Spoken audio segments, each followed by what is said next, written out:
Sir, அதாவது மத்திய நிதிக்குழுவோட பரிந்துரைப்படி தான் மாநிலங்களுக்கு நிதி கொடுக்குறாங்க. ஆனால் பொருளாதாரத்தில் முன்னேறியுள்ள மாநிலங்களுடைய பங்களிப்புக்கு ஈடாக அல்லாமல் மிக குறைவாக பகிரப்படுகிறது. அதை சரி செய்வதற்காகத்தான் இந்த உயர்நிலைக்குழு அமைக்கப்பட்டு இப்போது அறிக்கை பெறப்பட்டிருக்கின்றது. அதிமுகவோட ஸ்டாண்ட் என்ன சார் இதில்? சார், மத்தியில் கூட்டாட்சி, மாநிலத்தில் சுயாட்சி என்பது அதிமுகவினுடைய தாரக கொள்கை. ஆமாம், 50 முழக்கங்கள் அதில் ஒன்று. அதனால் அதில் எங்களுக்கு எந்த இடரும் இல்லை. அதை கொண்டு வருவதில் நாங்கள் திமுகவை விட பல மடி முன்னேறி இருக்கிறோம். ஆனால் இவர்களைப் போல வெறும் அறிக்கை 50 வருஷத்துக்கு முன்னாடி மாநில சுயாட்சிக்கு ஒரு தீர்மானம் போட்டாங்க. அது போட்டு 50 வருஷம் ஆச்சுன்னு மறுபடியும் இப்போ ஒரு தீர்மானம் ரீசெண்டாக ஒன்று போட்டாங்க.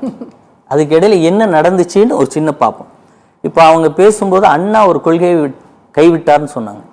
அந்த கொள்கையை கைவிட வைத்தது காங்கிரஸ், அன்றைக்கு இருந்த காங்கிரஸ் ஆட்சி. அதுக்கப்புறம் தமிழ் மொழியை, இந்தியை திணிக்க முற்பட்டது காங்கிரஸ், அன்றைக்கு இருந்த காங்கிரஸ் ஆட்சி. அடுத்து இப்போ இதில் அவர் என்ன சொல்றாரு? நில உரிமை, நீதி உரிமை. தமிழகத்தின் ஒரு பகுதியாக இருந்த கச்சத்தீவை தாரவாத்து கொடுத்தது காங்கிரஸ், திமுக. நீங்கள் அங்கெல்லாம் என்ன செஞ்சீங்க அப்படிங்கிற ஒரு கேள்வி நமக்கு இருக்கு. அடுத்து நீதி உரிமைக்கு வாங்க. காவேரியில் நீர் கொடுக்கவில்லை என்று உச்ச நீதிமன்றத்தில் கண்டெம்ட் போட்டு தண்ணீர் வாங்கினது அதிமுக. அதே மாதிரி பிஜேபியோடு கூட்டணி இருந்தாலும் காவிரி விவகாரத்தில் கண்டெம்ட் போட்டு தான் 22 நாட்கள் நாடாளுமன்றத்தை முடக்கி தான் கெசட்டை கொண்டு வந்து ஆணையம் அமைப்பதற்கு முயற்சி எடுத்தோம் அதிமுக. நீங்கள் கச்சத்தீவு பிரச்சனையில் கண்டெம்ட் போட சொல்லலை, உங்களை ஒரு கவுண்டர் போட சொன்னோம். புரட்சி தலைவி அம்மா அவர்களுடைய கோரிக்கைக்கு பெருபாரிய வழக்கை காண்பித்து கொடுக்கிறோம். அதற்கு ரெவென்யூ துறையிலிருந்து ஆதரவாக ஒரு கவுண்டர் போடுங்கன்னு சொன்னோம். கண்டெம்ட் போடலை, கவுண்டர் கூட போட முடியாத நீங்கள் இப்படி தீர்மானத்தை மட்டும் ஏற்றிக்கிட்டே போய்கிட்டு இருந்தீங்கன்னா இதில் எங்கேயாவது எப்போவாவது மாநில உரிமை மீட்டிருக்கீங்க. அடுத்து கல்வி பருகி போகிற போது மாநில பட்டியலிருந்து மத்திய பட்டியலுக்கு எடுத்துட்டு போனது யாரு? காங்கிரஸ். மருத்துவத்தினுடைய கல்வியையும் மாநில பட்டியலிருந்து மத்திய எடுத்துட்டு போனது யாரு? காங்கிரஸ். இப்படி இத்தனை துரோகங்களை செய்து வைத்த காங்கிரஸோடு இப்போது கூட்டணியில் இருந்து கொண்டு மறுபடியும் நாங்கள் மாநில சுயாட்சி கொண்டு வருவோம்.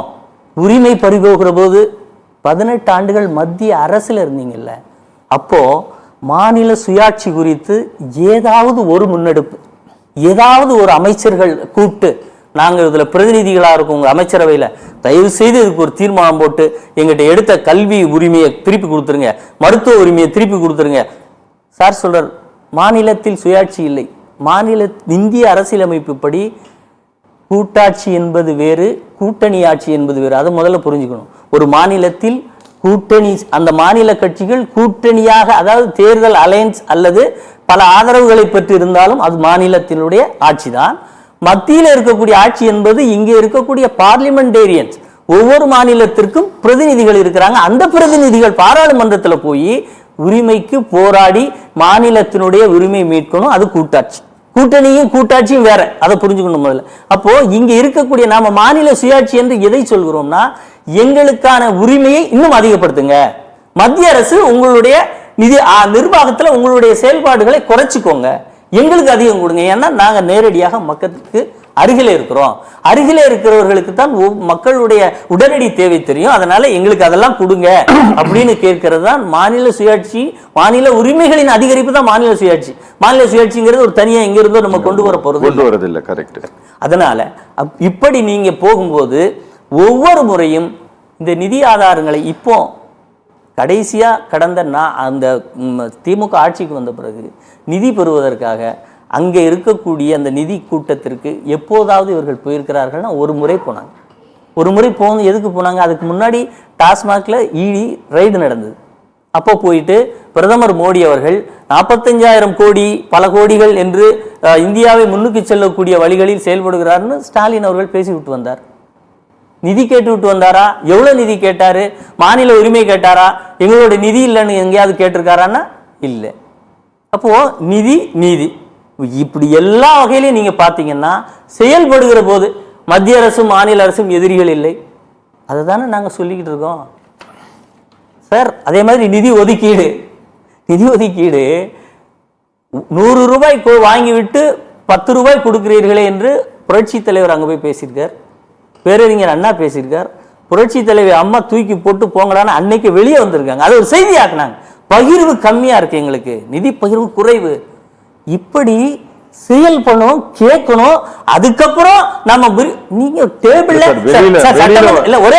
வெளியில வந்தது காரணம் சார் நிதி பகிர்வுங்கிறது கிடையாது சார், பேச டைம் கொடுக்கலங்கிறது.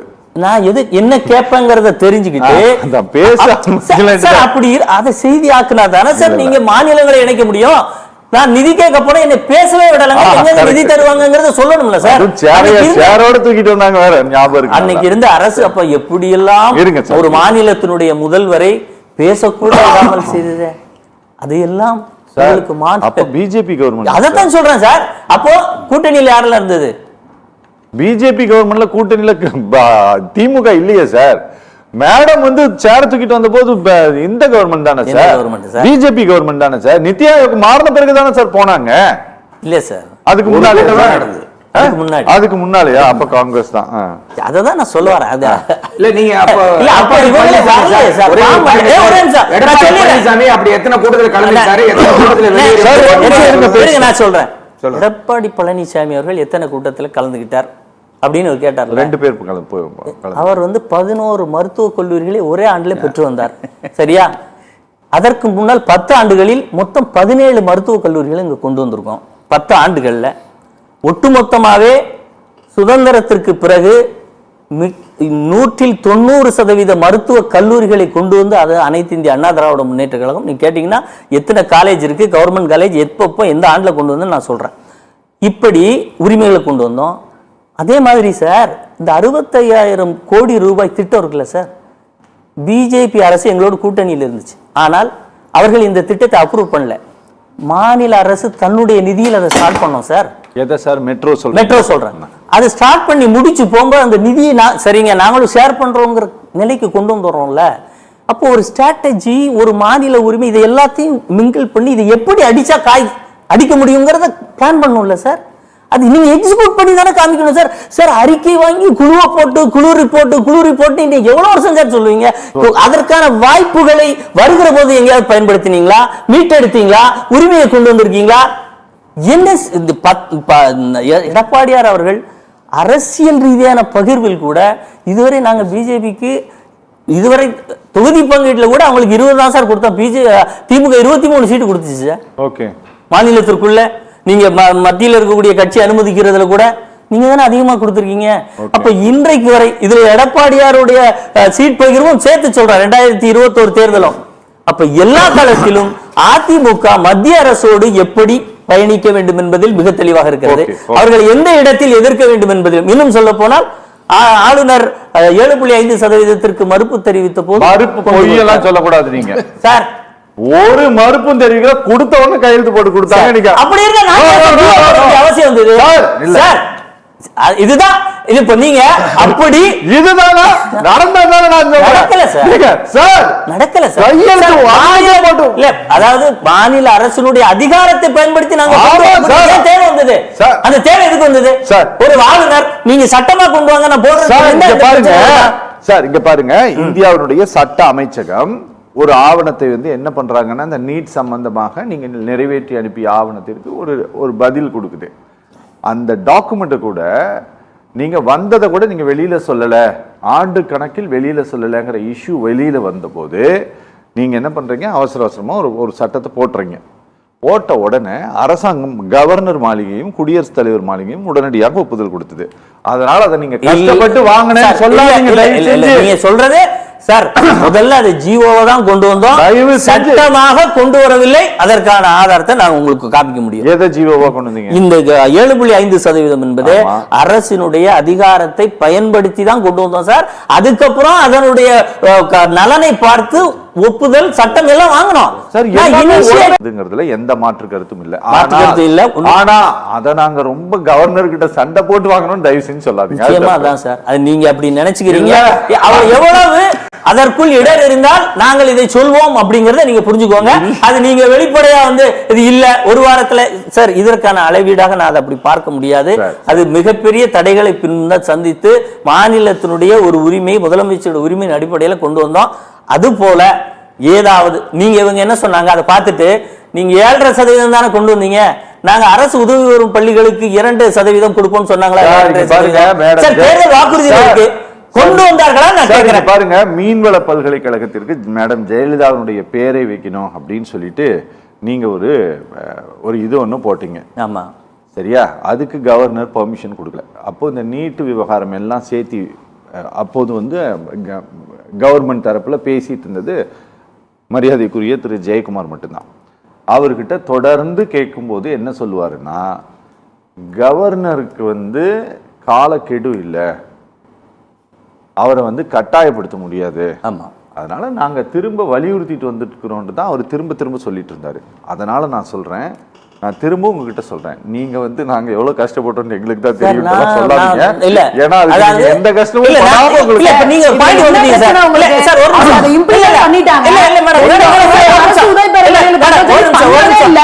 அத கேள்வி கேட்கறீங்க. அவங்கள கஷ்டமா நீங்க விட்டுங்கன்னு வச்சுக்கோங்களேன், நெல்லிக்காய் மூட்டை மாதிரி இந்த அரசாங்கம் செல்லி போயிருக்குன்னு சொன்ன பார்ட்டியை சேர்ந்தவங்க இல்ல நீங்க. சார், ஒரே ஒரு நிமிஷம். அதனால நீங்க அவருக்கு சப்போர்ட் பண்ணாதீங்க. நீங்க எவ்வளவு சப்போர்ட் பண்ணுங்க சொல்லுங்க. இப்ப நீங்க கரெக்டான இடத்துக்கு வந்தீங்க சார்.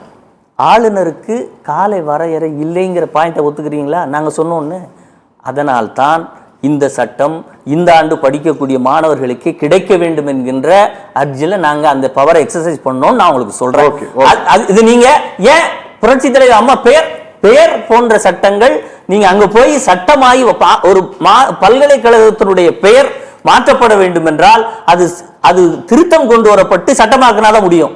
இது நேரடியா கொண்டு வர முடியும். எப்படி பவுட் யூனிவர்சிட்டின்னு அண்ணா யூனிவர்சிட்டியை சொல்லிட்டு இருந்தாங்க. புரட்சி தலைவர் ஒரு நிதி கூட்டத்தில் ஏன் பவுட்னு சொல்றீங்க, இது அண்ணா யூனிவர்சிட்டி ஆச்சுன்னு சொல்லும்போது, இல்லை நீங்கள் பேரறிஞர் அண்ணா யூனிவர்சிட்டின்னு வச்சீங்க, நாங்க எல்லா கல்லூரிக்கும் எம்கே யூனிவர்சிட்டின்னு சொல்லுவோம், மதுரை காமராஜரை, அதே மாதிரி பவுட்னு தான் சொல்லுவோம்னு அதற்கு ஒரு தனி சட்டம் கொண்டு வந்து திருத்தி இது பேரறிஞர் பிறந்தகை அண்ணாவின் பேரிலே வர வேண்டும் என்று அண்ணா யூனிவர்சிட்டி என்று கொண்டு வரக்கூடிய வகையில பெயர் திருத்தம் கொண்டு வந்தார். அதற்கு திமுக எதிர்ப்பு தெரிவித்தது. அண்ணாவில் பேரறிஞர் எப்படி எடுக்கலாம் என்று. அண்ணா நகர் என்று இருக்கிற போது, அண்ணா சாலை என்று இருக்கிற போது ஏன் அண்ணா யூனிவர்சிட்டி என்று இருக்கக்கூடாது? நமக்கு அண்ணா என்கின்ற பெயரை சொன்னால் பேரறிஞர் பேரறிவு என்பதுதான் நினைவுக்கு வரும் என்று சொல்லி அவ்வளவு பிரச்சனைக்கு பிறகு அந்த பெயரை மாற்றணும்.